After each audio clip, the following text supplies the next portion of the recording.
Chapter 11. Keys. Although it had been frosty between Cole and me, we still managed to do one of the traditional things we'd done when he introduced me to his good friend Grail and his partner Caden. Our small group had grown into a large party, and we even managed to include Austin and his love, Zach. How they stayed together was a mystery to me, and now I was wondering the same thing about Cole and me when we dressed for a much-needed night out. Tonight was movie night at Grail's, and all the gang would be there. The chill was in the air, and the Halloween theme was in order, all thanks to Cole and Parker taking the time to decorate Grail's house with carved pumpkins, with candles sitting inside the pumpkins, and placed along the walkway leading up the stairs and onto the porch with simulated spiderwebs hanging on the swing doorway. And where the fuck did he get that giant rubber spider? I thought when Cole showed it to me on Parker's Facebook page. Parker had taken time to take pictures, spread them on his Facebook page, and the food Augustine would be serving was on Instagram. And when the fuck did Parker even have time to arrange parties for adults and children, and a demanding husband like Tony? Or maybe he wasn't as demanding as Parker led us to believe. Parker had always overstated the things he did in his private life when it came to his children and Tony. It was my bet that Tony was the muscles and brains behind everything in their marriage, and Parker just sat around and delegated. Those were my thoughts as Cole and I climbed into the Jeep truck and headed over to Grail's. "Did you bring my rubber claws?" Cole insisted. "I have them, baby. Everything you asked for is in the back." He turned around to make sure they were in the bag and breathed in and out. "I wouldn't forget them because I know how you love your holiday themes, and Halloween is no exception," I said, trying not to get into an argument before we arrived. "I'm interested in seeing the costumes, and I have every scary movie that anyone will ask for. My movie discs are in the back too, aren't they?" Cole asked nervously as he tried for perfection with his movies, the same way Parker approached everything. They were a pair, both married to men who were once straight, and I knew Cole drove me insane, and he was lightweight compared to Parker, but I wouldn't have it any other way. "Do you need all of these Halloween movies?" I asked while I drove, and Cole had reached and brought the case up front, then fingered through his case. "I don't think all these movies are necessary tonight. At some point we will all be drunk," I assured Cole. "You just stick to what your expertise is and I'll do what I'm good at," Cole barked at me. I didn't know how to take that, but I didn't want to start anything now. He knew I didn't like confrontations, because I didn't want our friends to see us at our worst. I wasn't up to this, especially since I had to take the night off from the shop to be at this costume movie night. I didn't want to alarm Cole by canceling, since he said that this was the only other thing that relaxed him. He needed to be around friends and the movies he enjoyed. Well, there was no relaxing for me, since I had to meet John tomorrow at a bar where we'd talk over old times, and I'd explain or dodge the question about my life and how I happened to marry Cole. I hadn't come up with a plan yet. However, I didn't want to lie about Cole either, because I was proud of him, and he'd taken me out of my nightmarish existence, and I'd become successful in spite of everything I'd gone through. I didn't need to cover up someone like Cole, and my life, which I felt good about for the first time in years, didn't need to be concealed from the world. I was in love with a person who made my life worth living, and I wanted to tell the world. Just not John, and not now. Cole placed his hand over mine. "Why are you quiet? What's the matter?" I took the time to break the news to Cole. I explained everything that I could remember in the short distance to Grail's. To answer your question, I'd agreed to meet my friend John at a bar. He's from my previous life as a biker and a childhood friend. I assume he doesn't know about me. No. I don't think he does, but it's hard to keep secrets anymore if you really want to find out about someone. When I knew him then, We were in our 20s, too young to know what we wanted in life, and not enough money and education to get us there if we did know. So we climbed on our bikes, rode and camped around the country, and then I joined the Marines after that, got engaged during that time when I returned home on leave, and when I finally came home after several tours and PTSD that hadn't been diagnosed yet, because I didn't want to own up to that, the nightmares began. Everything bothered me, especially the loud noises. I said all that to say that I shut myself off from everyone except you, Cole, and I didn't keep in contact with my buddy John, and now he shows up, and I don't know what to tell him. Make it easy on yourself, Key. If you don't want to tell him about me, then I'm okay with that. He's not here to stay, but if you decide to divulge your life now, you will have to decide that, because it's your life after all. I'm just a small part of it. That's what I loved about Cole. He never gave himself credit for how he'd saved my life, or how happy he'd made me during the time we're together.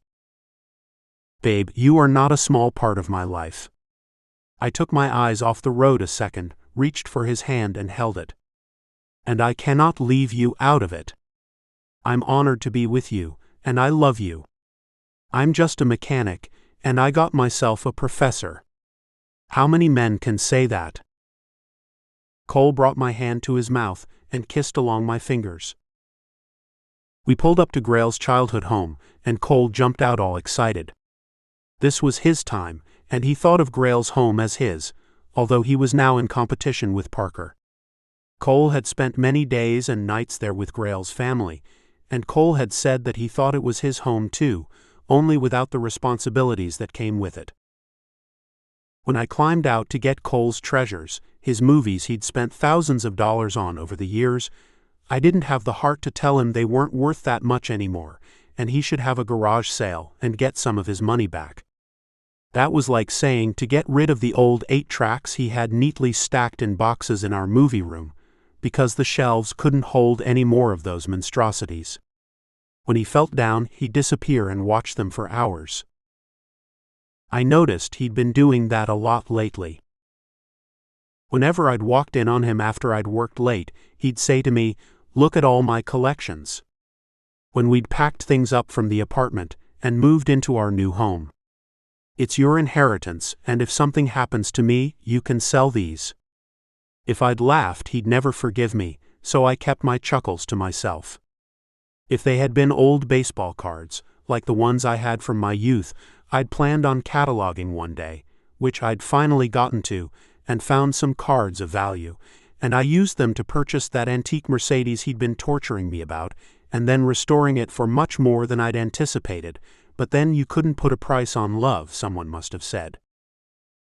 Cole felt about his collection of movies like I felt about my cars, only my cars were far more valuable, but you couldn't prove it the way Cole took care of his movies.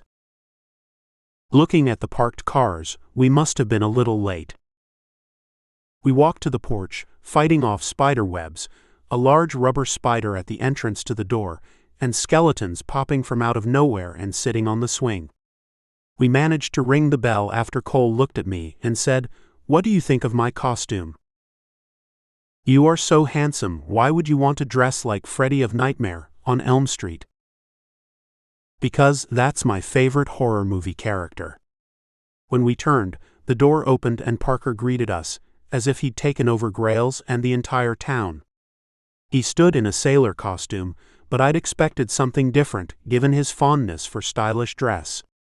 He just looked like the type to wear a Marilyn Monroe costume, but I guess that was too over the top for anyone, except Lane's husband Scott.